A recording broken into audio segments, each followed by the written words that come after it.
पांडवों का धृतराष्ट्र के प्रति व्यवहार। बच्चों ये महाभारत का लेसन 39 प्लस इसके साथ 40 है। लेसन श्री कृष्ण और युधिष्ठिर, ये दोनों कंबाइंड लेसन है। आपने इसके पहले पढ़ा था कि युधिष्ठिर की वेदना, कि युधिष्ठिर को जब पांडवों का महाभारत में युद्ध पे विजय प्राप्त हो गई थी, उसके पश्चात युधिष्ठिर को आत्मग्लानि हुई। उन्हें बहुत पश्चाताप हो रहा था कि मैंने अपने बंधु बांधवों पर विजय प्राप्त करके मुझे बहुत बड़ी सफलता नहीं मिली है। और उनका मन जो था वो राजकाट से हटने लगा और उन्होंने सोचा मैं वन चला जाऊंगा। उसके पश्चात पांडवों का धृतराष्ट्र के प्रति व्यवहार। पांडवों ने धृतराष्ट्र के प्रति, उनके मन में उनके लिए कोई रंजिश नहीं थी, कोई दुख, कोई ऐसी चीज़ें नहीं थी। वो उनका सब कुछ जो था वो सोचते थे कि चाहते थे कि अगर उनके कौरव पुत्र नहीं रहे हैं तो हम ही लोग उनके सब कुछ हैं। ये सोच करके धृतराष्ट्र के प्रति युधिष्ठिर ने अपने भाइयों को आज्ञा दे रखी थी बच्चों कि पुत्र के विछोह से दुखी राजा धृतराष्ट्र को किसी भी तरह का दुख न पहुंचाया जाए। भीमसेन के सब पांडव युधिष्ठिर के ही आदेशानुसार व्यवहार करते थे। पांडव जो थे बच्चा वृद्ध धृतराष्ट्र का खूब आदर करते हुए उन्हें खूब हर तरह से सुख सुविधा देने का प्रयत्न करते थे और धृतराष्ट्र भी पांडवों से स्नेहपूर्ण व्यवहार किया करते थे। ना तो पांडव उन्हें अब अप्रिय समझते थे और धृतराष्ट्र जो कि पांडवों को अप्रिय समझते थे। मतलब दोनों के मन में एक दूसरे के लिए किसी भी प्रकार का बैरभाव नहीं था। दुर्योधन दुशासन द्वारा किए गए अत्याचारों और अपमानों का जो स्मरण था वो भीमसेन के मन में अभी रूप से अंकित हो चुका था। इस कारण वो अपना पुराना वैर भूल नहीं पा रहा था और ना ही क्रोध को जवा पाता था।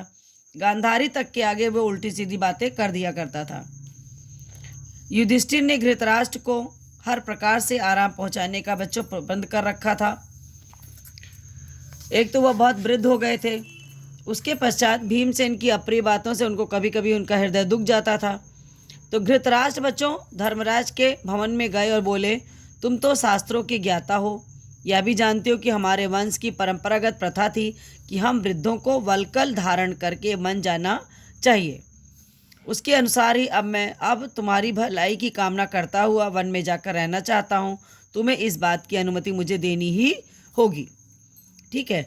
तो धृतराष्ट्र की बातों से युधिष्ठिर बहुत दुखी हुए, लेकिन बोले कि आज से आपका ही पुत्र युयुत्स राजगद्दी पर बैठे, या अब आप चाहे राजा बना दें अथवा शासन की बागडोर स्वयं अपने हाथों में ले लें। यह सुनकर धृतराष्ट्र बोले, कुंती पुत्र, मेरे मन में वन जाकर तपस्या करने की इच्छा बड़ी प्रबल है। ठीक है। यह सुनकर युधिष्ठिर अंजलिबद्ध होकर कांपते हुए खड़े रहे, वह कुछ बोल न सके। धृतराष्ट्र आचार्य कृप एवं विदुर से बोले, भैया विदुर और आचार्य, आप लोग मुझे युधिष्ठिर को समझा बुझाकर मुझे वन जाने की अनुमति दिलाइए। माता कुंती भी उनके साथ रवाना हो गई। गांधारी ने अपनी आंखों पर पट्टी बांधी हुई थी, इसलिए वह कुंती के कंधे पे हाथ रखकर रास्ता टटोलती हुई जाने लगी। इस तरह बच्चों तीनों ही राजधानी की सीमा पार कर वन की ओर चले गए। धर्मराज समझ रहे हैं कि माता कुंती गांधारी से थोड़ी दूर तक विदा करने के लिए साथ जा रही हैं। माँ, तुम वन में क्यों जा रही हो? तुम्हारा जाना तो ठीक नहीं है।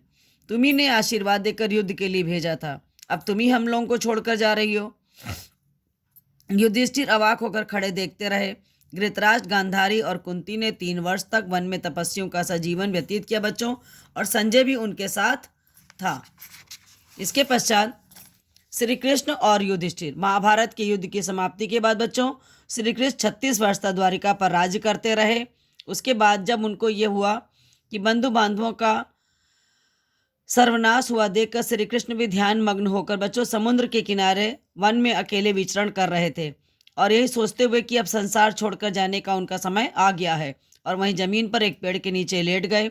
इतने में कोई शिकारी बच्चों शिकार की तलाश में घूमता हुआ उधर से निकला और हिरन की टोह समझकर उसने धनुष तार कर एक तीर मारा, जो कि श्री कृष्ण के तलवे को छेदता हुआ शरीर में घुस गया और उनके वहीं पर मृत्यु हो गई। वही उनकी मृत्यु का कारण बना।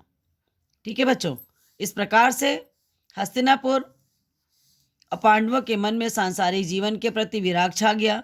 जीवित रहने की चाह अब उनमें भी न रही अभिमन्यु का पुत्र जो बच्चों परीक्षित बचा था उसको राजगद्दी पर बैठाकर पांचों पांडव द्रौपदी के साथ लेकर तीर्थ यात्रा करने के लिए निश्चय किया।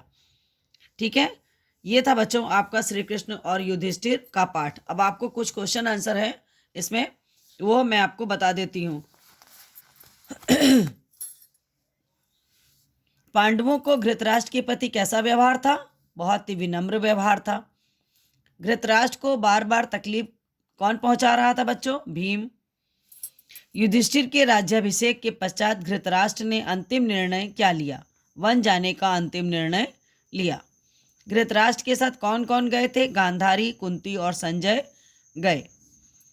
महाभारत के युद्ध समाप्ति के बाद श्री कृष्ण ने द्वारका पर कितने दिनों तक राज किया था बच्चों? 36 वर्षों तक राज किया था। श्री कृष्ण की मृत्यु कैसे हुई? जब वो ध्यान मग्न होकर पेड़ के नीचे लेट गए थे बच्चों, इतने में एक शिकारी द्वारा बाण लगने से उनकी मृत्यु हो गई थी। यदुवंश का अंत क्यों हो गया? यदुवंश का अंत बच्चों यदुवासियों के अंतर्द्वंद मतलब आपसी जो उनके अंदर कलह हो गई थी, जिसके कारण उनका अंत हो गया। ये अब आप सारे क्वेश्चन आंसर अपनी कॉपी पे कर लीजिएगा। धन्यवाद बच्चों।